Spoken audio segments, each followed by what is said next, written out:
प्रेक्षक हो नमस्कार. द स्टेट या युट्यूब चॅनलला तुमचे मनपूर्वक स्वागत. आजच्या व्हिडिओमध्ये आपण नागपूर अधिवेशनातून जनतेला काय मिळालं या विषयावरती विश्लेषण करणार आहोत. व्हिडिओला लाईक, शेअर आणि चॅनलला सबस्क्राईब करायला विसरू नका.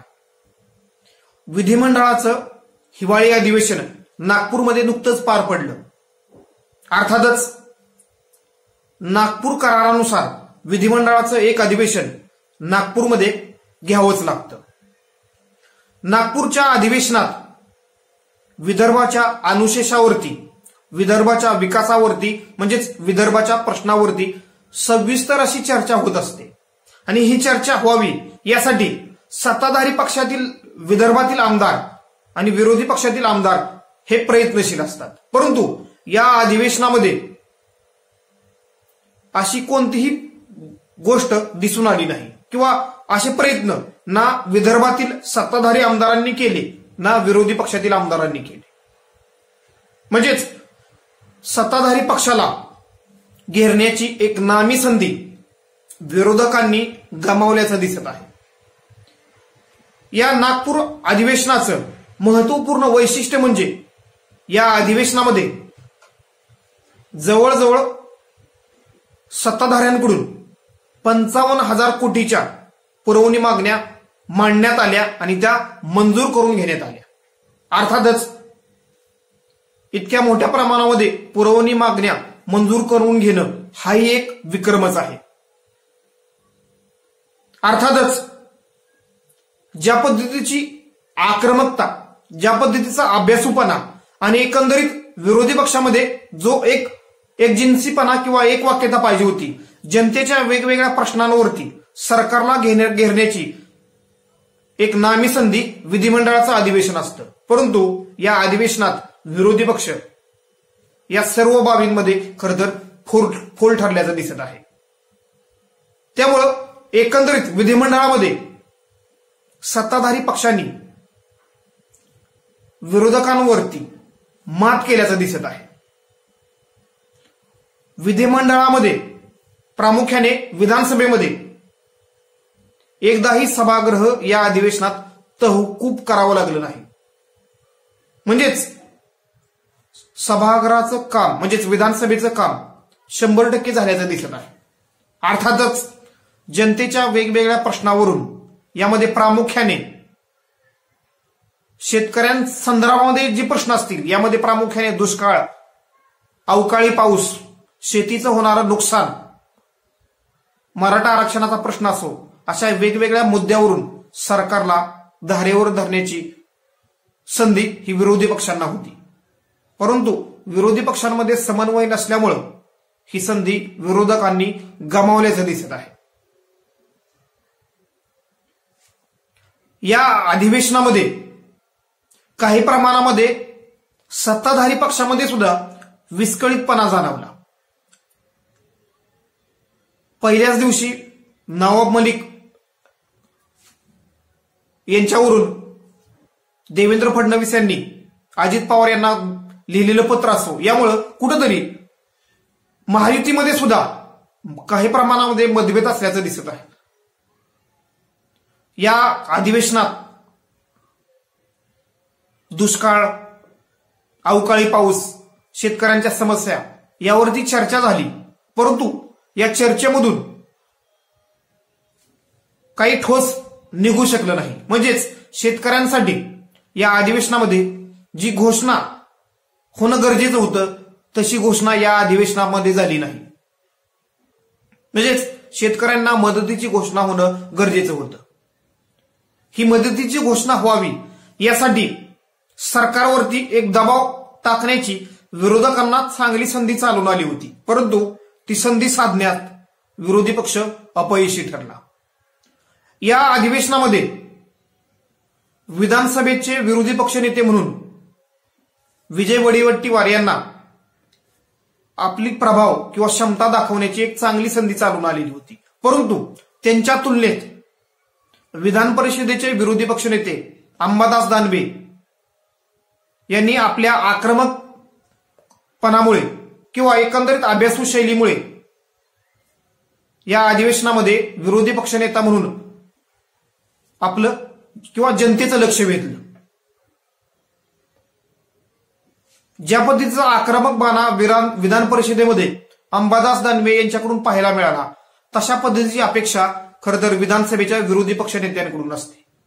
परंतु सध्या विधानसभेचं विरोधी पक्षनेतेपद विजय वडेवट्टीवार यांच्याकडे आहे. परंतु जो आक्रमकपणा किंवा विजय वडेवट्टीवार यांचा जरी राजकीय अनुभव प्रचंड दीर्घ असला तरी सुद्धा ज्या पद्धतीनं त्यांच्या अनुभवाचा फायदा विरोधी पक्ष नेता म्हणून जनतेला मिळायला पाहिजे होता, जनतेचे प्रश्न त्यांनी मांडायला पाहिजे होते, वेगवेगळ्या मुद्द्यावरती सरकारला घेरणं गरजेचं होतं, तसं काही या विधिमंडळाच्या अधिवेशनामध्ये झाल्याचं दिसत नाही.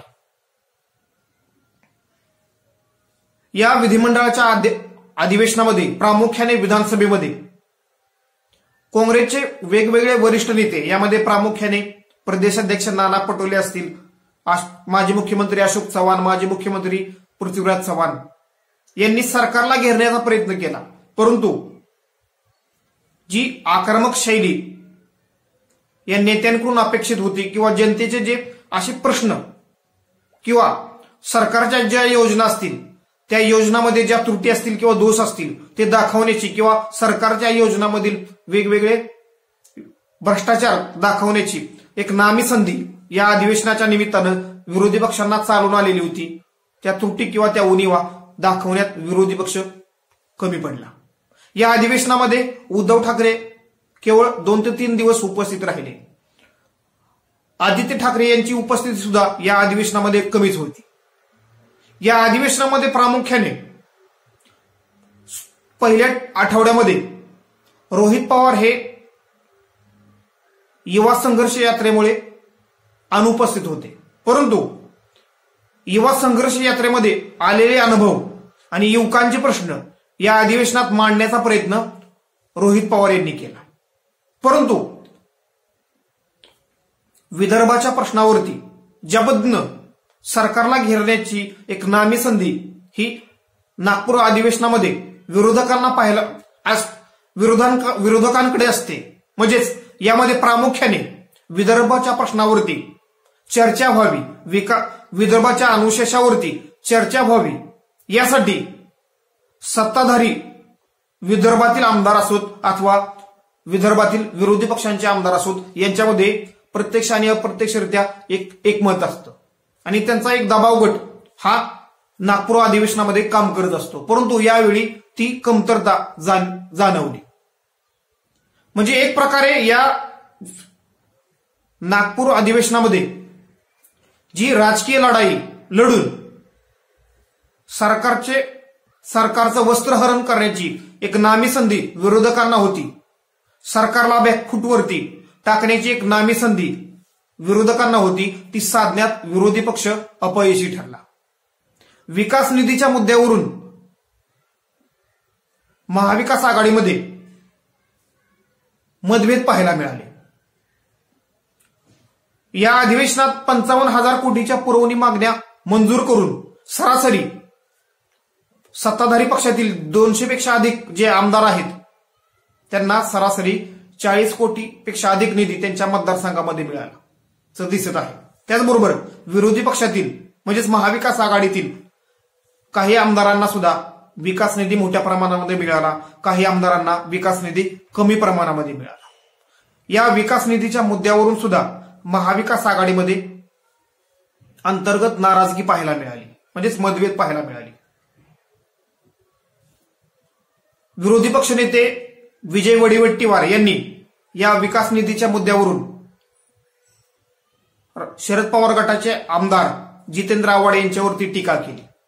अर्थातच सध्या सरकार एक भाजप एकनाथ शिंदे गट अजित पवार गट यांचा असल्यामुळे अर्थातच विकास निधी हा सत्ताधारी पक्षातील आमदारांनाच जास्त प्रमाणामध्ये मिळणार हे ठरलेलं आहे किंवा तशी परंपरा चालत आलेली आहे.